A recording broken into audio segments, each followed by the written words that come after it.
এই ইউনূস সাহেবের সরকার তো বিপ্লবী সরকার নয়, এবং ইউনূস সাহেবের সরকার ওইসব জুলাই ঘোষণা দিয়ে সংবিধান ছুঁড়ে ফেলে দিবে, এত সহজ না কিন্তু বাংলাদেশটা। সো এগুলো হবে না আসলে।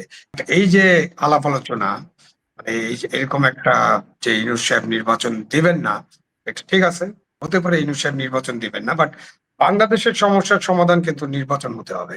নির্বাচন ভালো হবে না খারাপ হবে, কেমন হবে, কি ধরনের নির্বাচন হবে, এটা তো পরের ইস্যু, আগে নির্বাচন হতে হবে।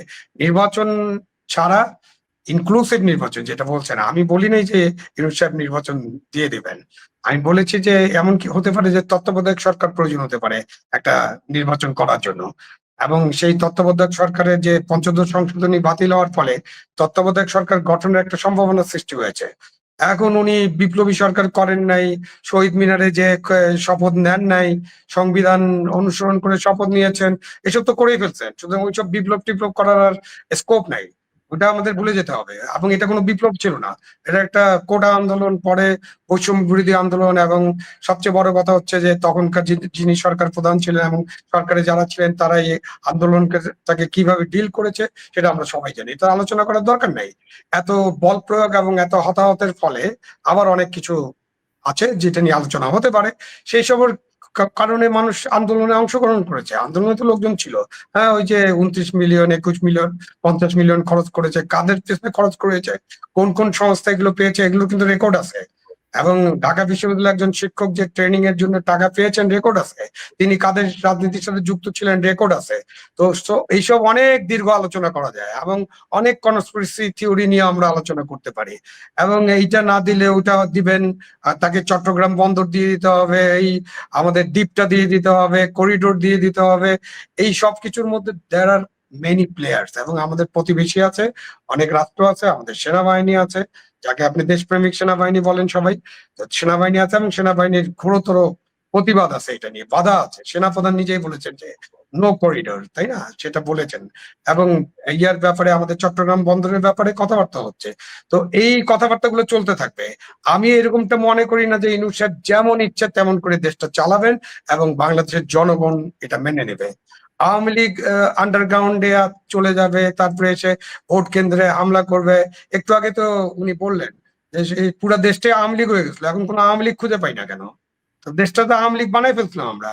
প্রত্যেক জায়গায় মুরাল ছিল, প্রত্যেক স্কুলের সামনে, প্রত্যেক সরকারি অফিসের সামনে, সবখানে সবকিছু ছিল, সবাই আওয়ামী লীগ হয়েছিল। এরকম তো এখন একেবারে আওয়ামী লীগ খুঁজেও পাওয়া যায় না। অবশ্যই তাদের উপরে পুলিশের নজরদারি আছে, গ্রেপ্তার আছে, তাদের মামলা মোকদ্দমা আছে, এই জন্য তারা বেরোতে পারছেন না। বাট একটা নির্বাচনকে বাধা দিয়ে দিবেন 2 মাসের মধ্যে, 3 মাসের মধ্যে, এই প্রস্তুতি আওয়ামী লীগের আছে কিনা এটা আওয়ামী লীগ নেতৃবৃন্দকে জিজ্ঞেস করলে আমরা ভালোভাবে বুঝতে পারবো।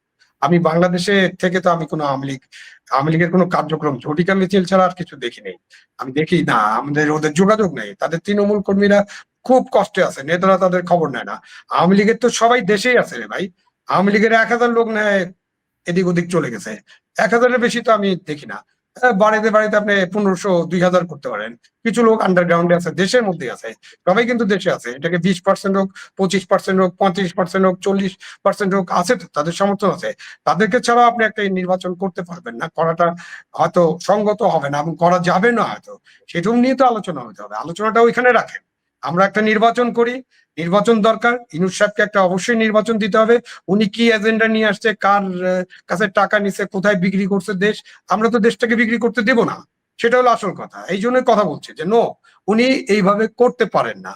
উনি এইভাবে 4টা 5টা টাইম দিবেন, একবার ডিসেম্বর, একবার ফেব্রুয়ারি, একবার এপ্রিল, একবার জুন, এবং তার মধ্যে আলাপ আলোচনা নাই, এবং সবকিছুর মধ্যে একটা শর্ত। সুতরাং এটা পরিষ্কার না, পরিচ্ছন্ন না, উনি কাদেরকে হেল্প করতেছেন সেটা আমরা সবাই জানি। সুতরাং এই কথাগুলো তো বলতে হবে।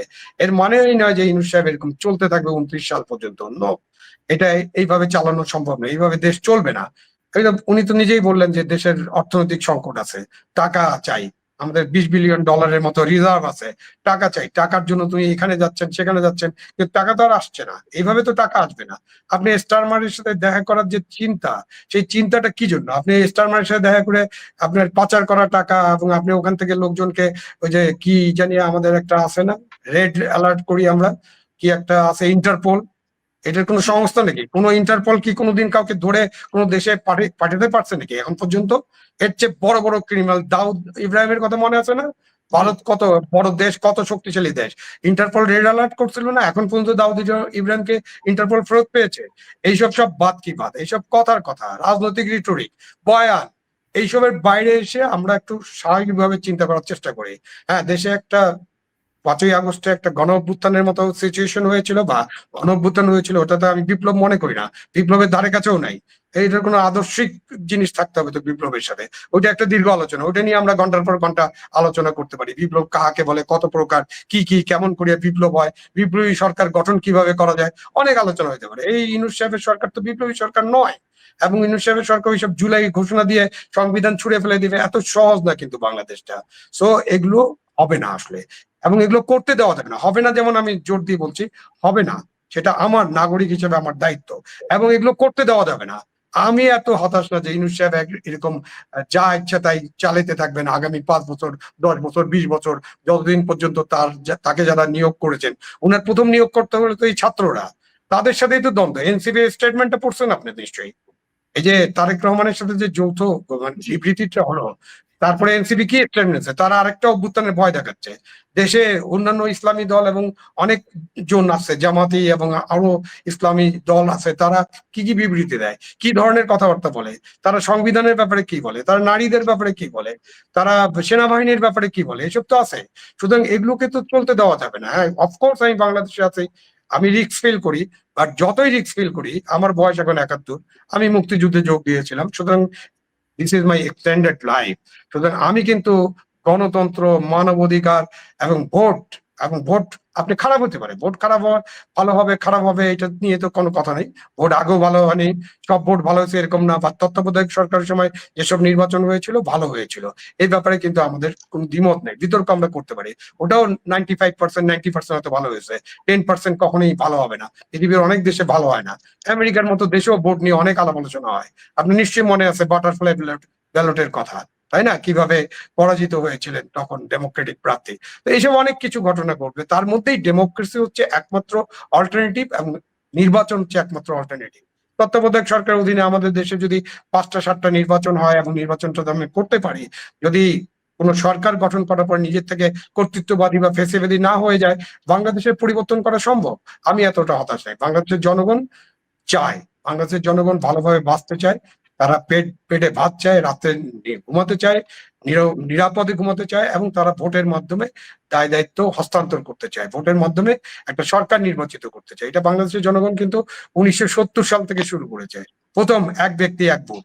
তখন থেকে বাংলাদেশের মানুষ কিন্তু ভোটের ব্যাপারে খুবই উৎসাহী, এবং তারা ভোট দিতে চায়। যখন তারা ভোট দিতে পারে, তাদেরকে ভোট দেওয়ার সুযোগ দেওয়া হয়, তখন তারা কিন্তু সিদ্ধান্ত নিতে ভুল করে না।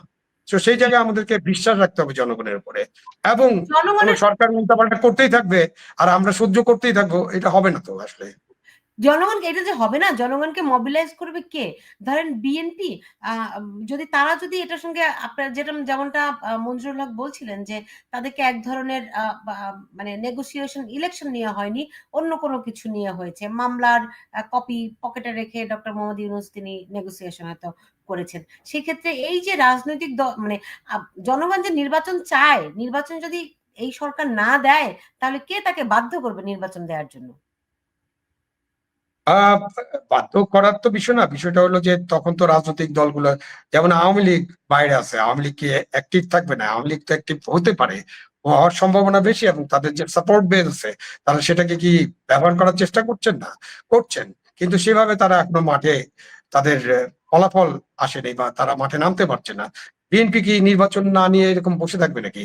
আর বিএনপি কি অনুরোধ করলাম বা সিট অ্যাডজাস্টমেন্ট করতে বললাম তাদের 100 সিট ছেড়ে দিতে হবে অমুককে অমুককে, এটা কি বিএনপি মেনে নেবে নাকি? অবশ্যই না। বিএনপি মেনে নেওয়া মানে বিএনপির কেন্দ্রীয় নেতৃবৃন্দ মেনে নিলেও তো তৃণমূল নেতৃবৃন্দ মানবে না। তারা তো অপেক্ষায় আছে যে কবে তারা নির্বাচিত হয়ে সংসদে বসতে পারবেন, কারণ সংসদ তো একটা পাওয়ার হাউস, তাই না? ওখানে বসার জন্য অনেকেই উৎসাহী হয়ে বসে আছেন। এখানে যারা অপেক্ষাকৃত দুর্বল দল, যাদের জনসমর্থন নাই, যেমন যে আমাদের 4-5%, 6% আছে এরকম বলা বলি করা হয়, এবং আরো অন্যান্য যারা আছেন তাদের তো আরো সমর্থন নেই। সুতরাং এই যে দলগুলো, দুর্বল দলগুলো, তারা এই ইলেকশন নিয়ে একটা টালবাহানার মধ্যে আছেন, একটা নতুন নতুন দাবি তুলছেন, এবং তারা ইলেকশনটাকে যাতে না হয় সেই ব্যাপারে চেষ্টা করছেন, এটা তাদের স্বার্থে তারা করছেন। সুতরাং ওই যে ছোট ছোট দল, যাদের জনসমর্থন কম, তারা যা করছেন চেষ্টা, সেই চেষ্টাই যে সফল হবে এটা আমার মনে হয় না, সেটার জি, বাইরে অনেক কিছু আছে। জি, জি, মঞ্জুরুল হক, জুলাই ঘোষণাপত্র যদি আসে, সেই ক্ষেত্রে আপনি যে আশঙ্কাগুলো করছেন, সেক্ষেত্রে জুলাই ঘোষণাপত্রে কি ভূমিকা থাকছে? হুম। আচ্ছা, আমার একটা পার্থক্য আমরা টেনে নিতে পারি। আমি একটি সেক্রেটারি সাহেবের সাথে আমার একটা পার্থক্য আছে। সেটি হলো যে আ আমরা সাংবাদিকরা ওই গ্লাস তত্ত্বটা ব্যবহার করি। যে একটি গ্লাসের অর্ধেক অংশ খালি। আর পজিটিভ নিউজ হচ্ছে একটি গ্লাস অর্ধেকটা পানিতে পূর্ণ। হুম? তো আমি আছি অর্ধেক অংশ খালি এই পার্টে। আর আমার বড় ভাই আছেন, আ আ শ্রদ্ধেয় বড় ভাই আছেন হচ্ছে গ্লাসটি অর্ধেক পানিতে পূর্ণ এই না, পার্টে। আমরা এটাকে বলি সাংবাদিকতার ভাষায় এটি হচ্ছে good news is no news.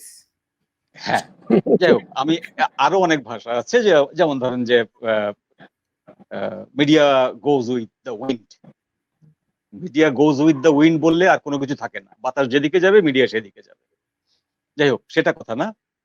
কথা হলো যে উনি যে শ্রদ্ধেয় বড় ভাই যে বললেন যে, "আমরা এটা হতে দেব না, আমরা এটা করতে দেব না, জনগণ এটা করবে না।" আমি ছোট্ট কয়েকটা প্রশ্ন করি যে, সুপ্রিম কোর্টের প্রধান বিচারপতিকে ঘাট ধরে বের করে দেওয়া হলো। পৃথিবীর কোন দেশে নজির আছে এটি? যে পরবর্তী বিচারপতিরা সেটি মেনে নেয়। সমস্ত বিচারপতিরা কেন পদত্যাগ করলো না? সুপ্রিম কোর্টের বিচারপতি ক, খ, গ, ঘ, ঙ যেই হোক না কেন, তাকে শেখ হাসিনা নিয়োগ দিক, তাকে বঙ্গবন্ধু শেখ মুজিবুর রহমান নিয়োগ দিক, বা জিয়াউর রহমান নিয়োগ দিক, বা এরশাদ নিয়োগ দিক, হোয়াট এভার ইট ইস, তাকে যখন ঘাট ধরে বের করে দেওয়া হলো বেআইনি ভাবে, কতগুলো বালক বের করে দিল, তখন সমস্ত বিচারপতিরা পদত্যাগ করলো না। কে ঠেকাতে গেল? কেউ ঠেকাতে গেল না। একসাথে সমস্ত 12 জন সুপ্রিম কোর্টের আপিল বিভাগের বিচারপতিকে বের করে দেওয়া হলো। কেউ ঠেকাতে গেল না। শেখ মুজিবের ভাস্কর্য ভাঙছো, ঠিক আছে, হাসিনার উপরে ক্ষোভ, ব্যাখ্যা দিলেন ইউনূস সাহেব যে শেখ হাসিনার স্বৈর শাসন, ফ্যাসিবাদী শাসনের উপরে মানুষের প্রচন্ড ক্ষোভ, সেই ক্ষোভ থেকে তারা এই কাজগুলো করছে, এটি ধীরে ধীরে কমে আসবে, এটি ওনার ভাষণ ছিল। ভালো কথা। মুক্তিযুদ্ধের যে স্মারকগুলো ছিল, মেহেরপুরের যে মুক্তাঞ্চলে, মেহেরপুরের যে আমবাগানে যে মুক্তিযুদ্ধের স্মারকগুলো, সারা বাংলাদেশে যে মুক্তিযুদ্ধের ভাস্কর্যগুলো ছিল, সেগুলো কি দোষ করেছিল? ওগুলো তো আওয়ামী লীগের না। সেখানে তো শেখ মুজিব নেই, শেখ হাসিনা নেই, শেখ সেলিম নেই। ওগুলো তো মুক্তিযোদ্ধা। আমার মুক্তিযুদ্ধের সমস্ত ভাস্কর্যগুলো ভেঙে দিল, কে ঠেকাচ্ছে? কোন জনগণ ঠেকালো? কোন সচেতন জনগণ সেখানে বুক ফুলিয়ে দাঁড়িয়ে বললো যে না, এটা ভাঙতে পারবা না? Nobody is there. সুতরাং ওই গ্লাসের ভিতরে পানি আছে, এই তত্ত্বটাই আমি বিশ্বাস করি না। আমি ওই জন্যই বলছি যে আমরা ভালো করব, আমরা ঠেকাবো, আমরা এটা হতে দেব না, এই কথাগুলো হচ্ছে জাস্ট সরকারি কথার মতন, এটা বিবৃতির মতন। এই এই আমরা বলে কেউ কেউ আসলে নেই। Nobody is there. কারণ যেখানে একজন সেনাবাহিনীর প্রধানকে একটি ছাত্রের সঙ্গে তুলনা করে বলা হচ্ছে যে উনি না উনি, তারপরেও সেনাবাহিনী তাকে গ্রেপ্তার করছে না, তাকে তুলে নিয়ে হাড়গোড় ভাঙছে না, তাকে আরো আদর আপ্যায়ন করে বোঝাচ্ছে, যেখানে সেনা সেনানিবাসকে উড়িয়ে দেওয়ার হুমকি দেওয়া হচ্ছে প্রকাশ্যে, ভিডিও বার্তায় সেনানিবাস উড়িয়ে দেওয়া হবে। কে ঠেকাতে গেছে? সেনাবাহিনী ঠেকাতে পেরেছে? তারা উড়িয়ে দেয়নি এখন পর্যন্ত, কিন্তু এই বক্তব্য দেওয়ার পর তার কি প্রতিবিধান করেছে সেনাবাহিনী, পুলিশ, একাধিক গোয়েন্দা দপ্তর কি করেছে? নাথিং। এরপরে ডক্টর ইউনূস একটার পর একটা বেআইনি কাজ করেছেন। তার উপদেষ্টারা, তার যে আইন উপদেষ্টা, একটার পর একটা বেআইনি কাজ করেছে। জজকোর্ট থেকে শুরু করে সুপ্রিম কোর্ট পর্যন্ত, হাইকোর্ট পর্যন্ত প্রত্যেকটা জায়গায় বেআইনি কাজ করেছে। কোনো একটা বেআইনি কাজের কোনো সংঘবদ্ধ প্রতিবাদ কেউ করেনি। Nobody is there. কোন সচেতন নাগরিক দল, এই যে বিএনপির মতো একটি রাজনৈতিক দল, পোড় খাওয়া দল, দীর্ঘদিনের দল, জামাতের মতো একটি রাজনৈতিক দল, সবচেয়ে প্রাচীন দল বাংলাদেশের, 41 সালে ওর গঠন, কে করেছে প্রতিবাদ? কেউ না, কেউ প্রতিবাদ করেনি। সেই জন্য আমি বলছি ডক্টর ইউনূস চাইলে যা খুশি এই বাংলাদেশে করতে পারেন, স্টিল নাও করতে পারেন। কারণ আমাদের পুলিশের কোনো মেরুদণ্ড নাই, এবং পুলিশের যে মেরুদণ্ড নাই সেটা সকাল বিকাল ইউনূস সাহেব স্মরণ করিয়ে দেন পুলিশের সামনে। এবং তারপরেও সেই পুলিশের ভিতরে এমন কোনো ব্যক্তি নেই যাদের যাত্রাভিমান আছে, আত্মভিমান আছে, যে আমি এই চাকরি করব না। তিনি সরাসরি লন্ডন বসে বলছেন যে পুলিশ ভয় পেয়েছে বা 32 নম্বর ঠেকাতে যায় নাই। এটা কি পুলিশ ভয় পেয়েছে, না পুলিশকে যেতে নিষেধ করা হয়েছে? ওই পুলিশ তো স্পষ্ট একটা বিবৃতি দিয়ে বলতে পারে যে স্যার আপনি বলছেন আমরা ভয় পেয়েছি, আমরা ভয় পাইনি, আমাদেরকে যেতে নিষেধ করা হয়েছে, আমাদেরকে যে ওখানে দাঁড়িয়ে থাকতে বলা হয়েছে। কে বলেছে? তাহলে এই জিনিসগুলো আমরা গত 10 মাসে মিনিমাম 20টা আইনগত বিচ্যুতি দেখেছি, মারাত্মক বিচ্যুতি, যেগুলোর প্রত্যেকটা হচ্ছে রাষ্ট্রদ্রোহিতার সামিল। প্রত্যেকটা এই বিবৃতির এগেনিস্টে কোনো একটি দলের, কোনো একটি গোষ্ঠীর, কোনো একটি পার্টির, কোনো একটি সংগঠনের আমরা কোনো জোরালো প্রতিবাদ দেখিনি। জনগণের প্রতিবাদ তো এখানে আসবে না, কারণ জনগণ তো এখানে বিচ্ছিন্ন, জনগণ তো আসলে সংগঠিত না। পার্টিদেরকে এগুলো করতে হয়। আমাদের বিবেকবান বহু বড় বড় পার্টি আছে, বহু বড় বড় লেকচার মেরে বেড়ান তারা, সারা বিশ্ব বড় লেকচার মেরে বেড়ান, বিভিন্ন বিভিন্ন জায়গায় যে মানবাধিকার কমিশনে যে লেকচার দিয়ে আসেন টাকার বিনিময়ে। কই বাংলাদেশে এতগুলো মানবাধিকারের লঙ্ঘন ঘটেছে গত 10 মাসে, কে প্রতিবাদ করেছে? কেউ প্রতিবাদ করেনি। সেই জন্যই আমি বলছি ডক্টর ইউনূস তার হাতে একটা আলাদিনের চেরাগ পেয়েছেন, সেই চেরাগটা দিয়ে উনি যা খুশি করতে পারেন। এই বাংলাদেশের পাবলিক সেটা মানতে বাধ্য। কেন মানতে বাধ্য? কারণ পাবলিকের যারা প্রতিনিধি রাজনৈতিক দলগুলো তারা প্রত্যেকটা কলুষিত, তারা প্রত্যেকটা নিজস্ব স্বার্থ ছাড়া এর বাইরে কোনো চিন্তা করে না, নোবডি। সুতরাং জনগণের এখানে কোনো দোষ নেই। জনগণ তো তারা ডাক দিলে আসবে, জনগণ তো একা একা আসে না, জনগণকে তার রাজনৈতিক দলটি ডাকলে আসবে। তো সেই রাজনৈতিক দলটি হচ্ছে কলুষিত, বদমায়েশ, স্বার্থপর এবং একটা বিশেষ ধরনের সুযোগ সন্ধানী। তারা প্রত্যেকে এখন সুযোগ সন্ধান করতেছে যে উইদাউট আওয়ামী লীগ ইলেকশন করলে আমি পাবো 150, আমার ভাই পাবে 150, এই 300। আর কেউ কেউ বলতেছে যে উইদাউট আওয়ামী লীগ ইলেকশন করলে আমি পাবো 100, আমার বিআই পাবে 100, আর আমার তাওই সাহেব পাবে 100। ব্যাস, আমরা আমরা এই আমরা যদি প্রফেসর ইউনূস বলেন যে তোমরা আমরা করার জন্য আমি নিজে করে দিচ্ছি, এটার জন্য ইলেকশন দরকার নেই, জাতীয় সরকারের মতো একটা সরকার গঠন করে আমি এটা ইন্টারিম করে দিচ্ছি, এইভাবে বসে যাও, তাহলে ইলেকশন করে আমি লাখ লাখ কোটি কোটি টাকা খরচ করবো কেন? দরকারটা কি? আমি এই সেন্সে বলছি যে বাংলাদেশের ইলেকশন এখন পর্যন্ত একেবারে ভালনারেবল কন্ডিশনে আছে। এটা আদৌ হবে বলে এখন পর্যন্ত আপনি জোর দিয়ে বলতে পারবেন না, আমি অন্তত জোর দিয়ে বলতে পারি না যে আদৌ নির্বাচন হবে 26 সালে। এর সঙ্গে কি জুলাই ডিক্লারেশনের সম্পর্ক আছে? জুলাই ডিক্লারেশন যদি ঘোষণা একবার করে ফেলে, জুলাই ডিক্লারেশন হচ্ছে আর একটা চেরাগ পাবেন উনি, আলাদিনের চেরাগ। সেই চেরাগটি দিয়ে উনি এখন যা যা করছেন এর থেকে আরো ভয়ঙ্কর ভয়ঙ্কর কাজ করতে পারবেন। আমি জানি না কি কি ভয়ঙ্কর কাজ, বাট জুলাই ডিক্লারেশনটা হচ্ছে বাংলাদেশের সংবিধানকে খারিজ করে দেবে। জুলাই ডিক্লারেশনটা আওয়ামী লীগের যত কর্মকাণ্ড, সমস্ত কর্মকাণ্ডকে প্রশ্নবিদ্ধ করাবে। জুলাই ডিক্লারেশনটা বাংলাদেশের সংস্কার না হওয়া পর্যন্ত কোনো ইলেকশনকে প্রমোট করবে না। জুলাই ডিক্লারেশনটা বাংলাদেশের এখনকার যে ইন্টারিম গভর্নমেন্টের প্রত্যেকটা কাজকে জাস্টিফাই করবে। সুতরাং এই যে অপার ক্ষমতা জুলাই ডিক্লারেশনের, আরো কি কি যে করবে এটা আল্লাহ মালুম, আমি জানি না। জি।